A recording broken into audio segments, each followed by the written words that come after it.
ఇంట్లో వాళ్ళు మనల్ని తప్పుగా అర్థం చేసుకుంటున్నారని మీకు అనిపించడం లేదా? తప్పుగానా? తప్పుగా ఎందుకు అర్థం చేసుకుంటారు? అదే అర్థం కావడం లేదు.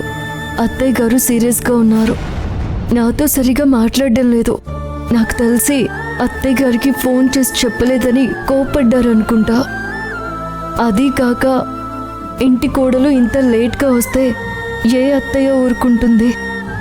అందుకే ఆవిడ నా మీద కోపంగా ఉన్నారు. ఓహో, మీరు ఇందాక జరిగిన దాని గురించి ఆలోచిస్తున్నారా? చూడండి, అసలు మా అమ్మ మీ మీద కోపంగా ఎందుకుంటుంది? మా అమ్మతో వినోద్ గారు ముందే మాట్లాడుంటాడు. అందుకే అమ్మకి విషయం ముందుగా తెలిసింది. అయినా మొన్న మధ్య ఒకరోజు మా చెల్లి లేట్గా వచ్చిందిగా సింధు, అప్పుడు తను ఏమైనా కోపడిందా? లేదు కదా. మీరు కూడా మా అమ్మకి ఓ కూతురు లాంటి వాళ్లే కదా, మిమ్మల్ని ఎందుకు కోపడుతుంది? చూడండి, మీరు అనవసరంగా ఏమీ ఆలోచించొద్దు, టెన్షన్ పడొద్దు. లేదండి, వాళ్ళ ఇంటెన్షన్ ఏంటో అర్థమైంది. అత్తయ్య ఎప్పుడు నాతో ఇలా మాట్లాడలేదు, ఇలా కోపడలేదు. నేను ఇప్పుడే వెళ్ళి అత్తయ్య గారికి సారీ చెప్తాను. ఆగండి, ఏంటండి మీరు ఇంత చిన్న విషయానికి కూడా ఎందుకంత స్ట్రెస్ అవుతున్నారు?